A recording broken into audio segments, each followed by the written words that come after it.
Olá, tudo bem? Seja muito bem-vindo e muito bem-vinda ao Adoção Brasil, um podcast para falar sobre adoção e família. Eu sou o Wagner.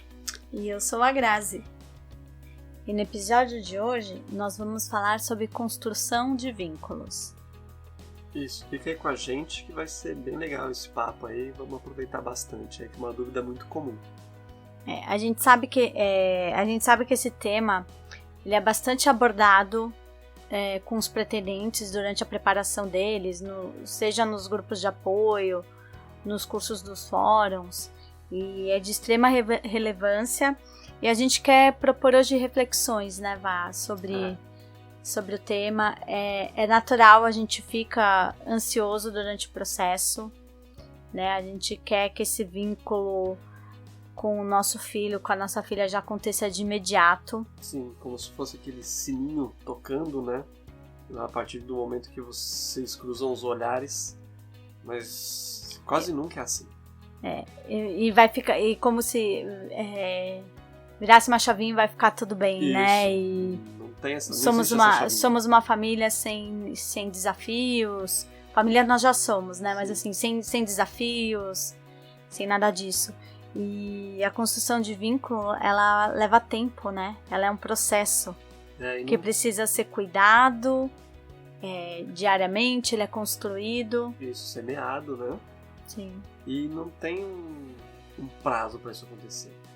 Não é assim, uma semana, pode ser 2, um mês, 2 meses. Também não tem um certo. O que funcionou pro amigo do lado nem sempre vai funcionar pra gente.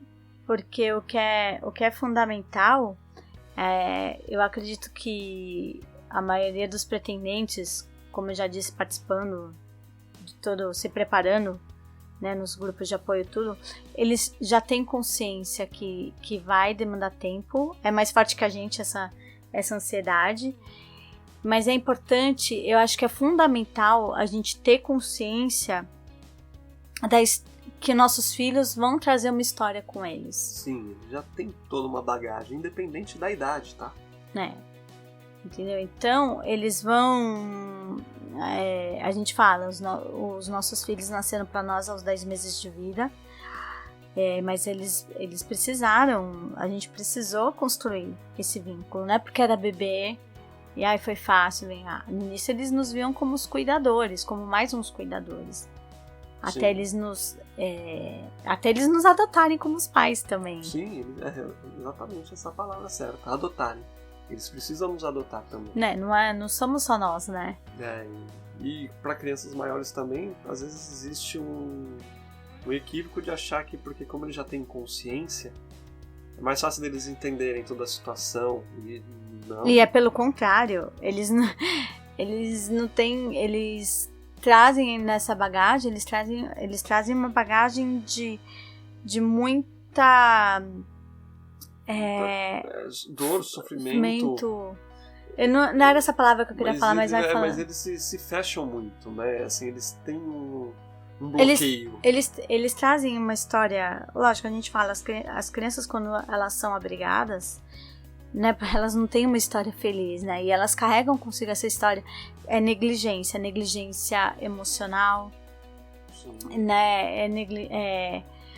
Abuso físico, abuso emocional. Era essa palavra que eu queria achar, abuso.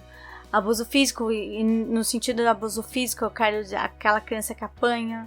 Sim. Né? Abuso emocional, daquela criança que ela não recebe amor, não recebe carinho.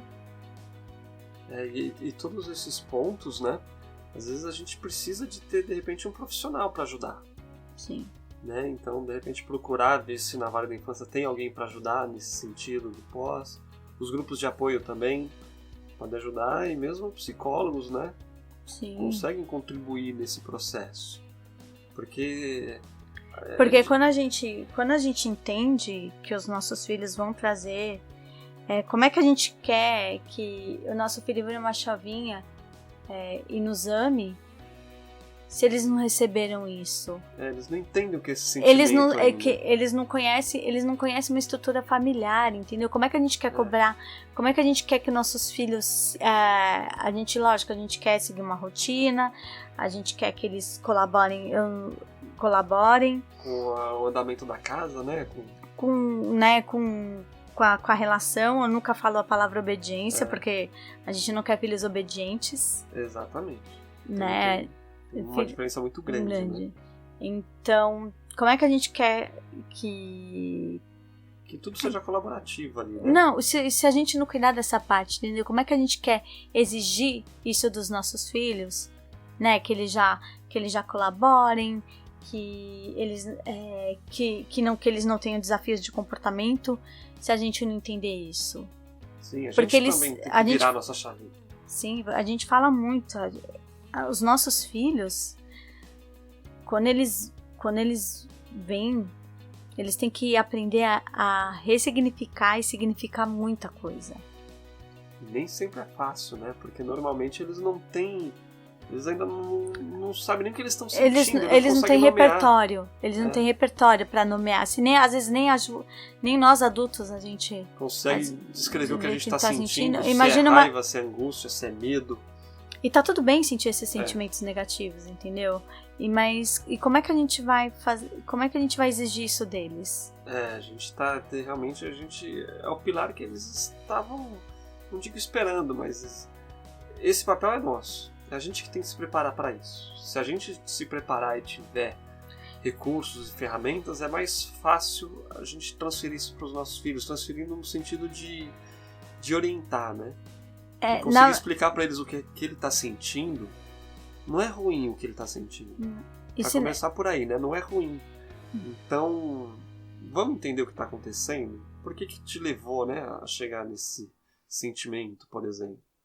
E a gente não precisa saber tudo, entender de tudo. Exato. E se a gente não conseguir ajudar, mas a gente já tem essa consciência que a gente também precisa de ajuda como os pais, para poder... Às vezes a gente não tá conseguindo, não sabe como conduzir a situação, e tá tudo bem procurar ajuda. Que é isso que o Wagner falou, buscar uma ajuda profissional, entendeu? E às vezes é costume, acho que de pai e mãe, quando vê o filho de repente bravo, irritado, ou chorando, sem saber o motivo, você querer já abraçar, acolher.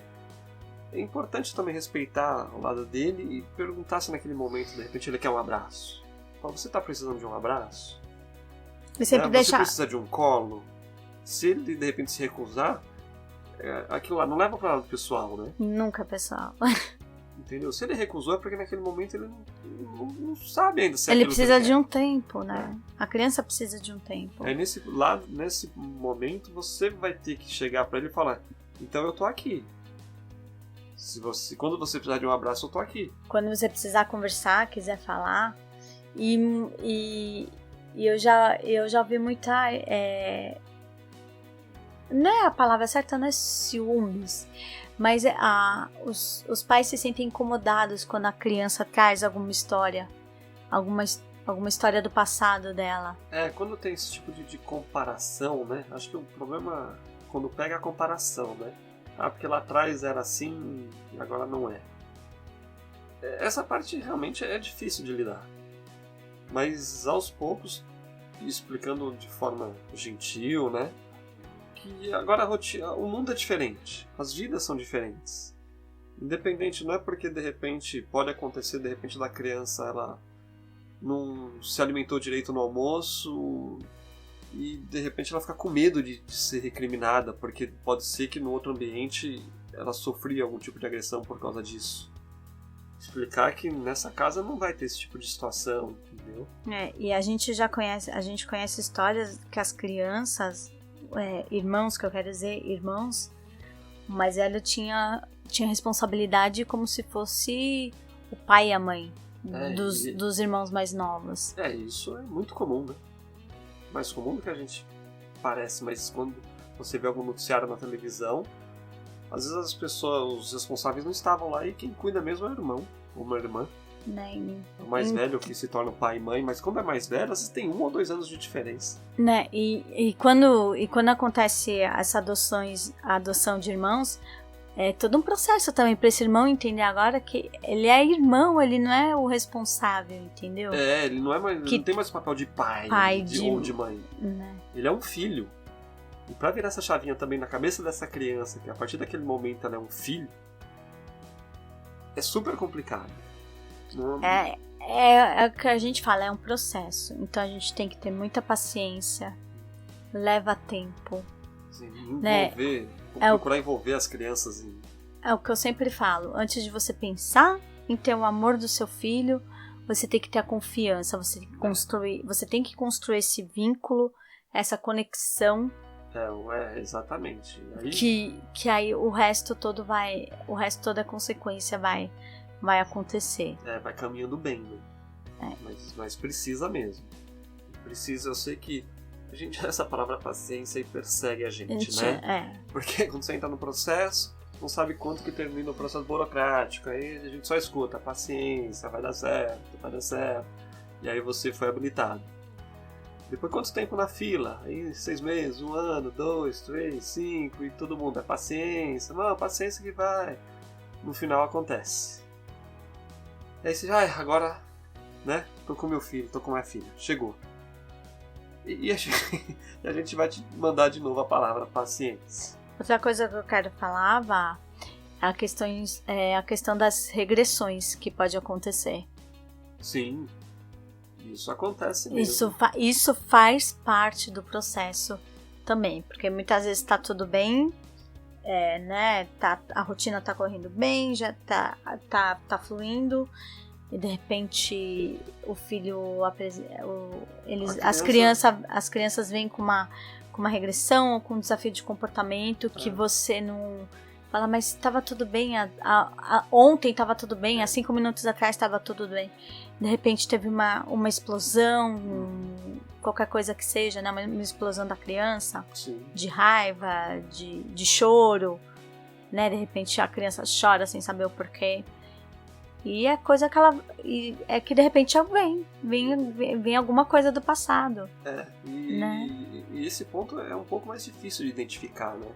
Procurar entender o que aconteceu, o que seria, qual foi o gatilho para isso ter acontecido, se teve, né? Porque também é o que a gente falou, a criança ela não tem repertório, ela não consegue elaborar para te falar, foi isso ou foi aquilo. E não adianta pressionar para falar, não, mas fala pro papai, fala pra mamãe o que aconteceu. Às vezes ele não sabe o que aconteceu. A gente, adulto, já é difícil, às vezes. E vai angustiar mais ainda. Se você tentar pressionar pra ele falar e ele não vai conseguir, aquilo vai dar mais angústia ainda nele.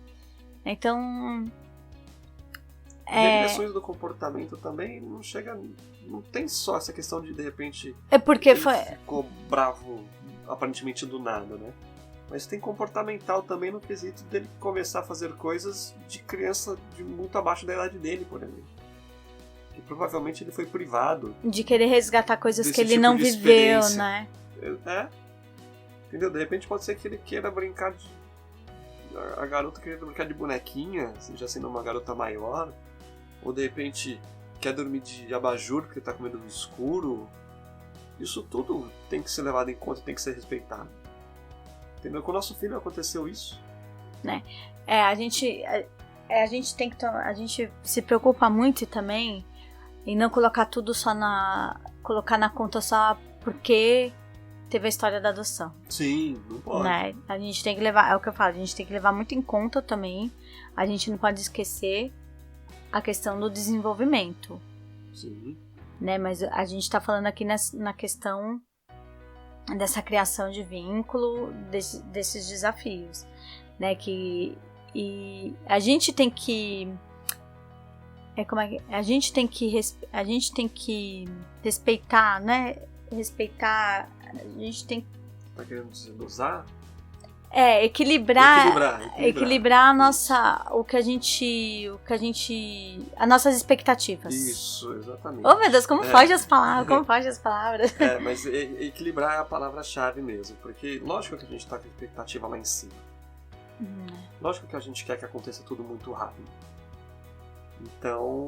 É aquilo que a gente fala dos filhos reais e dos filhos que a gente idealiza, né? Que a gente, durante a nossa espera, a gente tá esperando, a gente idealiza aquilo na nossa cabeça, que vai ser tudo lindo, maravilhoso, né? Vamos ser uma família feliz, estilo Doriana, isso não existe. Independente da forma como a família foi gerada, né? E a configuração da família. Não existe família... Os desafios vêm logo nos primeiros dias, independente de como for. A gente faz uma analogia, dá pra fazer uma analogia curiosa com quando de repente a gente conhece, tem bastante amigas, né? E cunhadas também que tiveram filhos. Na maternidade, tá naquela lua de mel, assim, aquela coisa linda, romântica, o bebezinho, nem faz barulhinho no choro. Primeiro dia que chega em casa, no segundo já tá um caos. E aquilo tudo que foi idealizado, em 2 dias já desmontou. Já. Então a gente ponderar ponderar as nossas expectativas, né? E eu acho que quando a gente tem consciência disso tudo, não que isso é regra, né, gente? Não é regra, não é porque né, vai acontecer isso e tal, mas quando a gente já tem já tem consciência desse cenário, que pode ser, também como pode... Isso, pode não ser tudo isso, pode ser muito mais simples. Entendeu? Então, mas... Porque pode ser que você encontre alguém e fala, nossa, comigo foi completamente diferente. Fala, pô, então pelo menos conversa comigo, me ajuda, né?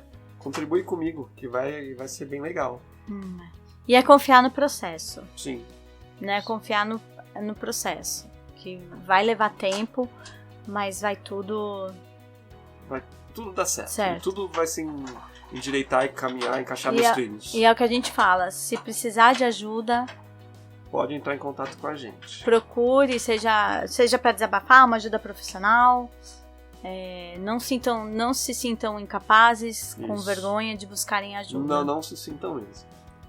E espero que com esse papinho aí que a gente tenha tido agora... É que senão a gente vai se alongar muito, porque dá para destrinchar tanta coisa, mas a gente faz pode... isso em outro episódio. Né? E espero que ajude de alguma forma, né? Esse nosso papo aqui. Se você tiver dúvida, comentários, sugestões, críticas, manda pra gente aí, que a gente quer saber, quer ouvir. Eu só quero finalizar dizendo que o papel de pais é o que eu sempre falo, é o mais desafiador, o mais complexo e o mais intenso que a gente exerce. Sem sombra de dúvida. E muito gratificante. A gente tá aqui, já temos 2 filhos e é isso. É isso mesmo que a gente sente. É desafiador até hoje, tá? E pra sempre vai ser. Meus pais acho que falam a mesma coisa. Né? Então, continua acompanhando a gente, né? Que a gente vai ter os episódios aí com frequência. Nos acompanha nas redes sociais também. Não esqueça, a gente tem o Instagram, o Facebook, o YouTube. A gente também criou um grupo exclusivo no Telegram. Então, se você quiser encontrar a gente lá, 7 dias por semana, 24 horas por dia. Tem uma turma muito legal lá para bater um papo com a gente, para trocar experiência. E fica tranquilo que foge desse mundo maluco da internet aí. Lá todo mundo se respeita, lá o objetivo é que todo mundo cresça pessoalmente e todo mundo tenha ferramentas para construir as famílias da melhor maneira possível, né? Então é isso aí, gente. Se cuidem. Se cuidem e até mais. Isso, fiquem bem. Tchau, tchau. Tchau, tchau.